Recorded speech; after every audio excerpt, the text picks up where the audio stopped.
Hello, and welcome to another episode in the TRC How-To video section. My name is Josh, also known as Redbeard in Redbeard Shaves, and today I'm going to show you a little trick I learned on how to get a more consistent lather.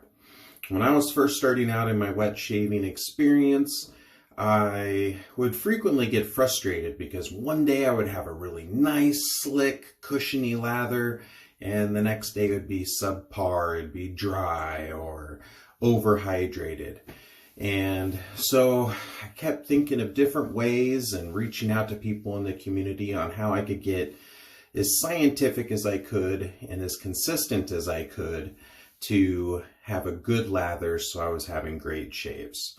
I started out with a dropper, and then a friend of mine on Instagram named Paul shared with me his trick, and it has worked so well for me. I still use it to this day, and I'm going to share it with you. So let's get into this. What are you going to need? Well, the first thing you're going to need is a soap, and today I'm using Sterling Bergamot Lavender. And you're going to need a brush, which I thought I'd keep the theme. I have my Sterling brush here with a badger knot. I went ahead and soaked this knot for about 10 minutes, and then I preloaded just for the sake of timing of the video.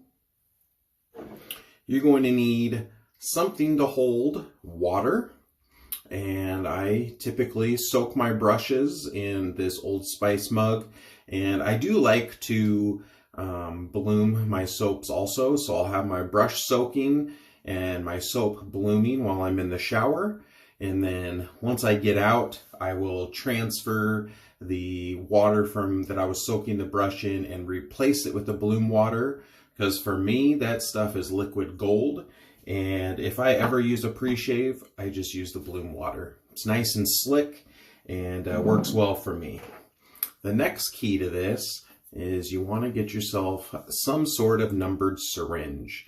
I use a 10 milliliter syringe, and what I will do is fill that puppy up with the bloom water so I can then slowly add water and be precise on the amount that I'm giving. Another thing you're going to want is some form of paper and a pen. And you want to be able to track these results. You want to be able to get consistent numbers. So while I'm talking a little bit more about that, you're going to load your brush. And this works different ways, whether you bowl lather like I do, or you maybe scoop your soap and put that into the bowl, or even if you face lather or head lather, directly load your brush and then go to it on your skin. This should work for all of these reasons. And the main thing is because as you get working this lather, you're going to need to add hydration to get it to the consistency that you're looking for. And if you measure and put into a bowl, just write down the measurement. If you're loading off of the puck, write down the amount of time that you did a load. Did you do it for 10 seconds, 30 seconds, a minute, 2 minutes, whatever. I love lots of lathers, so typically I am loading for like a minute, 45 seconds to a minute all the time, because I like lather. And what I'm going to do, and when you're working it either in the bowl or on your face, you want to get to the point where you don't notice any air bubbles or very few air bubbles within the lather. And then you're just going to take your syringe and you're going to add the desired amount. Maybe it's a mil, maybe it's 2 mils, maybe it's a half a mil.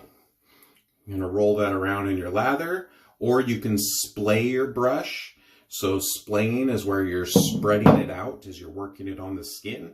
It'll create a little cavity, and you can drip that water right into the cavity and go straight to your face or your head.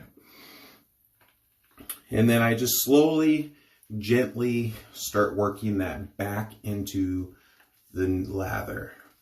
adding that water little bits at a time. I go each way, I'll go different ways, and I'll just slowly hydrate that soap. And looking for the part where most of those air bubbles or all of the air bubbles are gone is going to help produce a much more dense, creamy lather. It's not going to be as airy and poofy. And then I just slowly start kind of looking at my peaks that I'm pulling off of the lather. And you can see there, it's kind of a stiff peak. I like soft sloping peaks.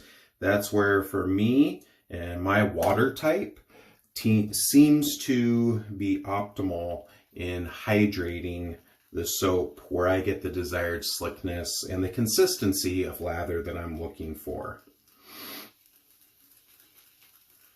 It's pretty easy. And then you just keep track of how many mils of water you added in, and then you can write that down and help get a much more consistent shaving lather, and hopefully get you much better and much more enjoyable shaves out there.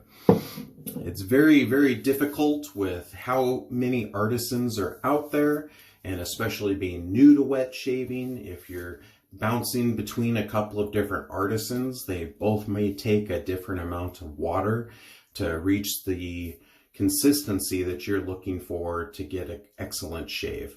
So keeping a nice log of that, adjusting it as needed. Maybe it was too dry, maybe it was too wet, will help you narrow it down and get it as specific as possible. Another thing looking for is water does equal slickness. So if you're not feeling like your lather is slick enough and your razor is gliding efficiently and, you know, nice and slick, then you need to add more water.